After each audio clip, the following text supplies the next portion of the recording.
Assalamualaikum warahmatullahi wabarakatuh. Salam Om Swastiastu, Namo Buddhaya, salam kebajikan. Perkenalkan, saya Yulia Haryanti, NIM I1I3221526. Saya merupakan mahasiswi PPG Prajabatan di LPTK Universitas Mataram, kelas PG SDA.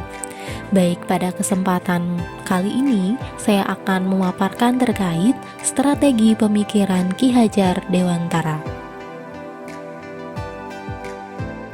Ki Hajar Dewantara membedakan kata pendidikan dan pengajaran dalam memahami arti dan tujuan pendidikan.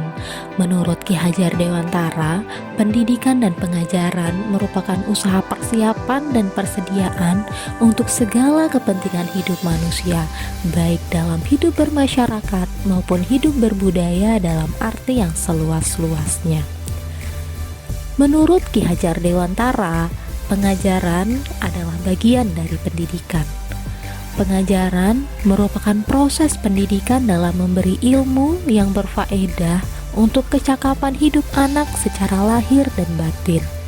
Sedangkan pendidikan memberi tuntunan terhadap segala kekuatan kodrat yang dimiliki anak agar ia mampu mencapai keselamatan dan kebahagiaan yang setinggi-tingginya, baik sebagai seorang manusia maupun sebagai anggota masyarakat.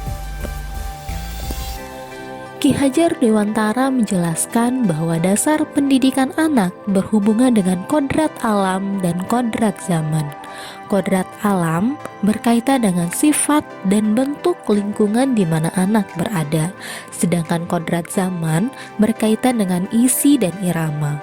Bila melihat dari kodrat zaman, pendidikan saat ini menekankan pada kemampuan anak untuk memiliki keterampilan abad 21. Sedangkan dalam memaknai kodrat alam, maka konteks lokal sosial budaya peserta didik yang memiliki karakteristik dan potensinya masing-masing. Ki Hajar Dewantara mengibaratkan peran pendidik seperti seorang petani.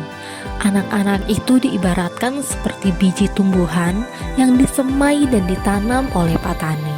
Benih dengan kualitas apapun, bila ditempatkan dan diperlakukan dengan baik, akan menghasilkan kualitas panen yang baik pula.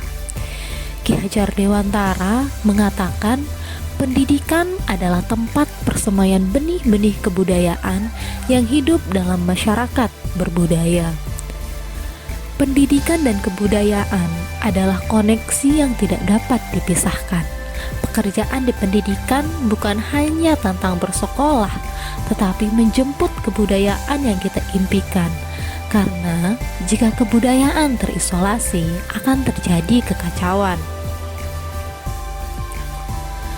Dalam proses menuntun, anak diberi kebebasan, namun pendidik sebagai pamong dalam memberi tuntunan dan arahan agar anak tidak kehilangan arah dan membahayakan dirinya. Seorang pamong dapat memberikan tuntunan agar anak dapat menemukan kemerdekaannya di dalam belajar.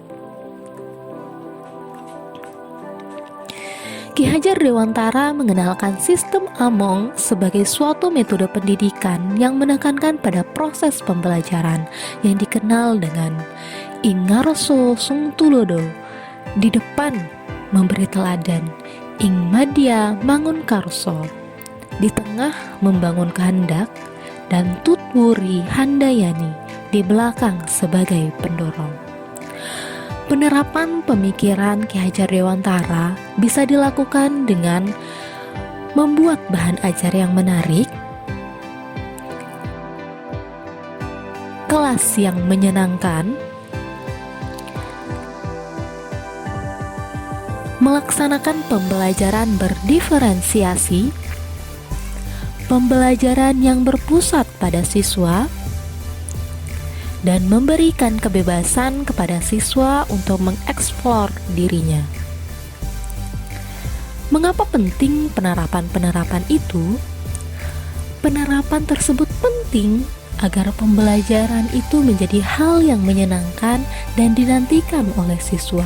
Dengan pembelajaran yang menyenangkan dan berpusat pada siswa, maka itu akan mendekatkan kita pada tuntutan pendidikan abad 21, yakni berpikir kritis, kreatif, komunikatif, dan kolaboratif dalam bekerja sama dengan orang lain. Hasil penerapan terhadap ide atau gagasan pemikiran Ki Hajar Dewantara yaitu dilakukan dengan merancang aksi nyata yang akan dilakukan dengan berkoordinasi dengan guru pamong dan juga kepala sekolah untuk menyiapkan rancangan pembelajaran yang seefektif mungkin. Rancangan ini dibuat dengan tujuan agar menciptakan pembelajaran yang berpusat pada siswa dengan cara merubah metode pembelajaran. Secara umum, hasil yang diperoleh setelah melaksanakan pembelajaran adalah adanya perubahan dari segi motivasi belajar siswa dan partisipasi dalam mengikuti pembelajaran, di mana siswa lebih aktif dibandingkan dengan guru. Tantangan yang dihadapi ketika menerapkan ide atau pemikiran Ki Hajar Dewantara itu adalah masih belum adanya penyesuaian terhadap kegiatan belajar yang aktif dan kolaboratif. Solusinya adalah melakukan refleksi setiap akhir kegiatan pembelajaran dengan melibatkan siswa bertanya kepada siswa terkait apa yang sudah mereka lakukan hari ini. Lalu, bagaimana perasaannya selama kegiatan pembelajaran berlangsung? Dengan itu, kita dapat memperoleh feedback. Apakah pembelajaran ini sesuai? Apakah pembelajaran hari ini menarik? Dan lain sebagainya untuk memberikan pembelajaran yang lebih menyenangkan lagi pada selanjutnya.